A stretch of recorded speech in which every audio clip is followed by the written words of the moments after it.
బలచిరుపూత మామిడి తలికాత పులు పులకింత పచ్చడిలో మమత తీపి కారము పులుపు చేదులు ఉప్పు వగరులాగా ఈ జీవితం కష్ట సుఖముతో సాగేటి నావా అదే అదేగా ఉగాది మనకు బోధించే మంత్రం ఇదేగా మనిషి మనుగడకు ఆది అంత సూత్రం ఇలాగానే ఇష్టంగానే తింటున్నామంటే అదే ఉగాదని అంటాం. ఏ కష్టాలైనా వచ్చిపోయే చుట్టాలే అయితే సదా సుఖాలతో ఉంటాం.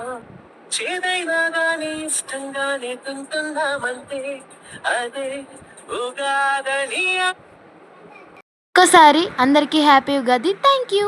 నచ్చితే లైక్ చేయండి, షేర్ చేయండి.